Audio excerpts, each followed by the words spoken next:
2014 Chevy Silverado 5.3 liter. Gonna do the oil pump with the oil pressure control solenoid in it, because I have a code for oil pressure control. Solenoid stuck open so it goes to full pressure. Alright, so I'm going to start on top. I'm going to remove the dipstick tube from the oil pan, but in order to do that, you need to remove your upper intake air filter housing and your induction tube assembly. And you got an 8mm hose clamp here, 8mm hose clamp there. You got these breathers right here. You push this one down, release it. Same thing on this one, so you push up to release it. Remove this off of here, pull this up out of the way. And also you want to remove the 4 screws holding the air filter housing in. It's an 8mm. Also disconnect your mass airflow sensor. Then you come over here to your dipstick, and you want to pull your dipstick out. And then you want to remove the 10mm clamp, not clamp, 10mm head bolt. It goes down into the head, and right there, remove that 10mm head bolt, and now you can twist your dipstick around and pull your dipstick out. And you have to lift up this cover a little bit, just pull on the sides of it, pick it up, to be able to get it out from around it. And hopefully it'll pull straight out of there without having to take it all the way out. Okay, I got it out. You have to twist it and pull it. It'll come out. And there's also an O-ring on there for a seal. So make sure it's not split and missing. Next, I'm going to remove my alternator serpentine belt, 1/2-inch drive, breaker bar, push it that way, releases the tension. Remove the belt, and the bottom belt does not have a tensioner. It is a stretch belt, so I have to work it off to save it. Otherwise you can just cut it if you're gonna get a new belt. All right, to get the belt out, you have to fish it out from behind here. No big deal. If you want, you can remove some stuff from up on top, but I'm not going to remove any more because I don't want to disconnect the coolant and have it dripping on me, because I want to remove the oil pan without getting dripped on first. So next what I'll do is come over to the battery, and I'm going to disconnect the battery. I'm going to remove my negative cable with the 10mm head nut on it, loosen it up, and then I can twist my cable off and pull it off, set it aside. All right, now I'm underneath. I want to remove this panel. It's held on by 6 15mm bolts. 2 on top, 2 right here, and 2 in the back. All right, and then we'll drain our oil. All right, drain your oil, put your plug back in, drain your filter, snug your filter back up so it doesn't sit there and drip on you. Next, what we want to do is remove the front drive shaft. If you got a 4-wheel drive, you got to remove the bearing cap retainers. 7/16, remove those 4 bolts and retainers, and then you got to get a pry bar in there and pry the caps out of the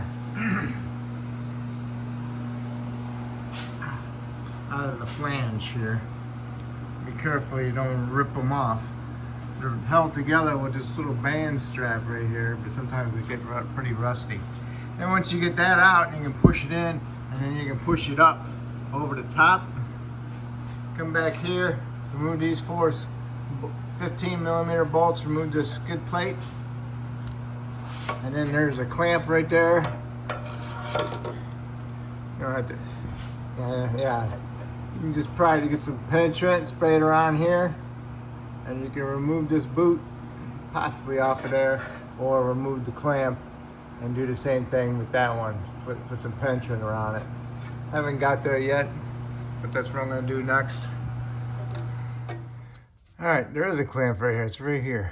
All right. What you can do is get a screwdriver in there, small one, spread it open, or you can just cut it off and use some zip tie to replace it.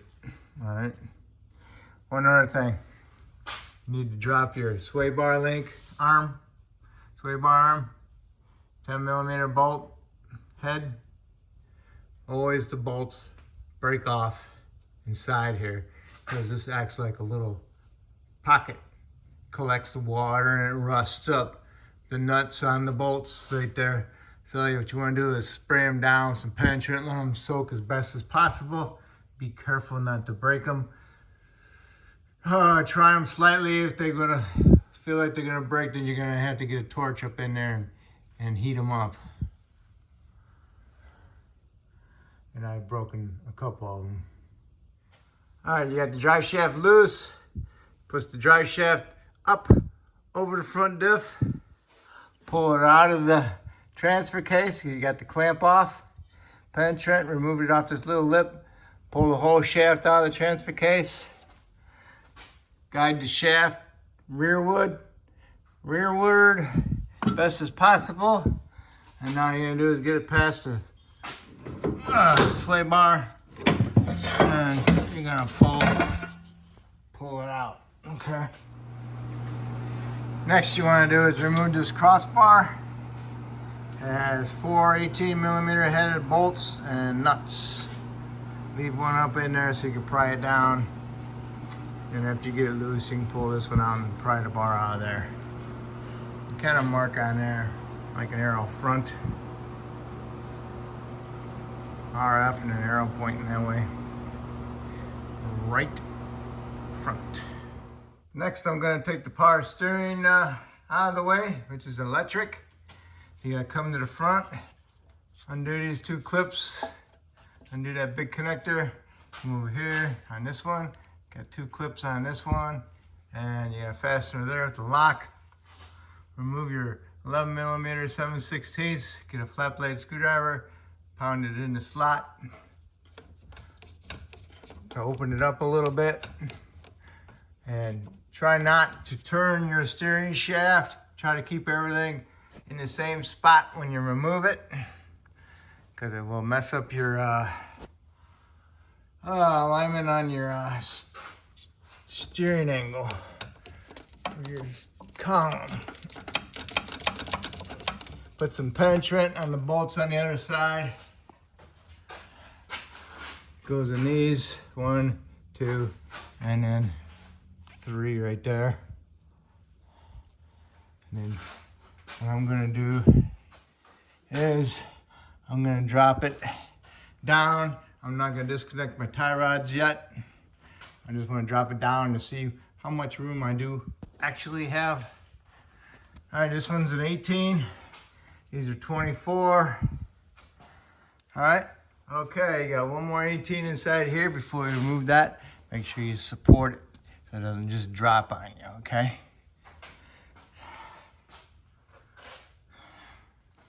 All right, this wire harness is totally loose. I'm just gonna take it out.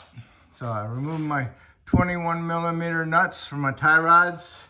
If the tie rod stud spins, pry down on it with a pry bar to push it down inside the taper to help remove the nut, or heat up with a propane torch, heat up that nylon in the nut. All right, so now all I'm gonna do is pick up on it. I'm gonna shift it one direction, tilt it down, and get it out of there. Okay, there she bees. All right, oil pan still won't come out because the front differential is in the way. Either you can remove the front differential, or you can drop it down a little bit, and hopefully these bolts for the sway bar come out, so then we can pull that oil pan out like that.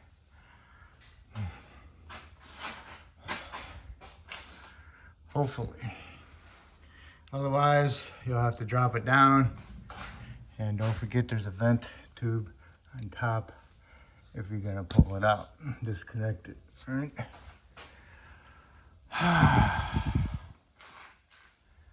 All right, I dropped the front differential down.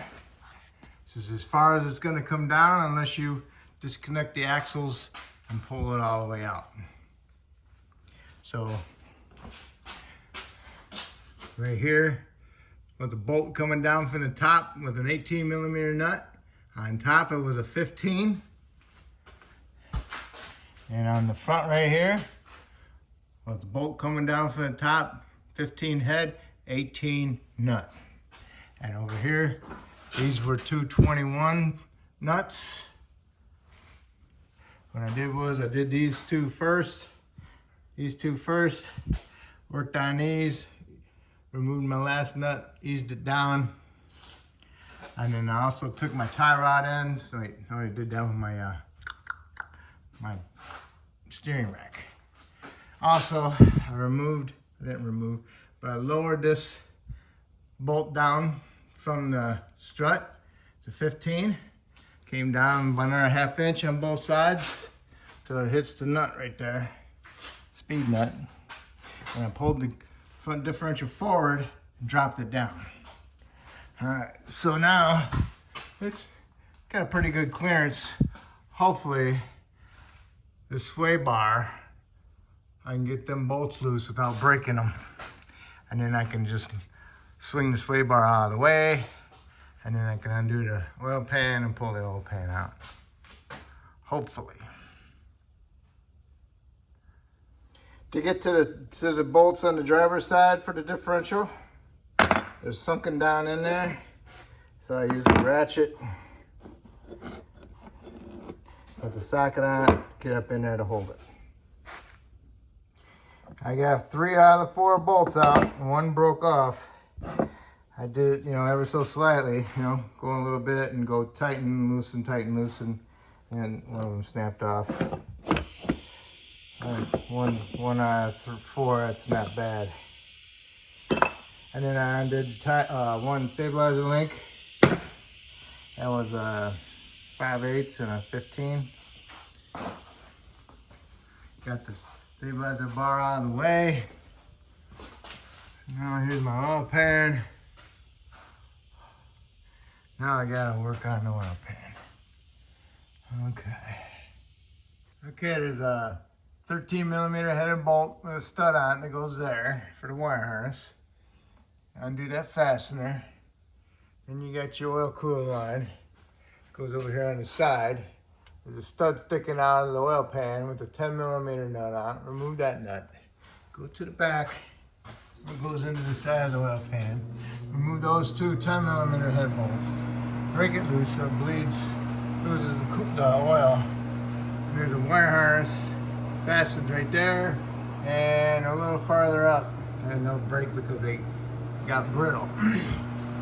Alright, now next thing you need to do is the trans cooler line. But right now we got a sensor right here. It's got a lock on it, the red lock. Need to remove the red lock, oil level sensor. And you can squeeze the tab and pull that connector off. And then right here is the bracket for a trans line. There's a 10mm up here on top that you can get to through, where was it? Right there. See it there? Center of the screen, there it is. And then you can go ahead and start removing the oil pan bolts all the way around the 13s. Also, forgot was these right here on the plastic covers for the flywheel and the trans. Got 10s. And this is looped around the starter. It's all plastic. There's also one over here, right there. Need to remove that 10 also. You got some wire harnesses going to the crank sensor. They go into the oil pan. You can push the connector out with a long punch. Anyway, try not to snap them off. Use the punch, push them through. Okay, go all the way around, remove all the 13mm headed bolts. Double check to make sure, because there's a couple behind the oil cooler lines, trans cooler lines. All right, and you got two 10s right here. It's like this. And then you got two bolts going from the trans bell housing into the bottom of the oil pan right here. Don't forget about those, because I did. All right, I got my pry bar right here on that lip. Pried against the dampener, pried it down a little bit, broke it loose. The pan moved over towards the passenger side. Now I'm dripping some more oil. Okay, I pulled on the pan in the back. Put the trans lines, get them out of the way. I got it down. I'm looking in there, see what's actually hanging down inside there, which is only I see is the oil pump in the front of the oil pan in the front. So I'm probably gonna have to pick up the oil pan a little bit, allow it to drop down in the front, and then I can pull the oil pan the rest of the way out, I hope. Okay, I got it, it's past it. See it, way up there? But now my trans lines are still bothering me. So in order to go back together, these trans lines gotta be out of my way also. You can come over here and undo the block. That way you can take this trans line assembly and push it up out of the way. And that's a 13 right there. So I'm gonna push this pan up there a little bit more, and then I'm gonna remove this 13 right here and pull this off of there. All right, instead of undoing the trans, what I did was I put a bungee cord, not a bungee cord, a strap, a pole strap, went around my strut. Here's my pull strap. Pulled on as tight as I can get it. Pulled on the lines and took up the slack. Oil pan came out. Remember this one for the oil cooler lines? Take that off because it was hitting stuff on the way out, and it might be hitting stuff on the way back in. All right. So the pickup is inside the pan. You got a nice big O-ring goes right here, goes to the oil pump, and you got this that goes into the block. Two big O-rings for that. Make sure you get those. So that's how you get your oil pan down. If you don't have a four-wheel drive, it should come down a lot easier because you don't have this differential in the way. So here we are. Now all you gotta do is clean it up. Clean up your surfaces. But if you're gonna do an oil pan or reseal it, this is as far as you need to go apart. That's all you need to do is clean it up and go back together. But I'm gonna take the front cover off next.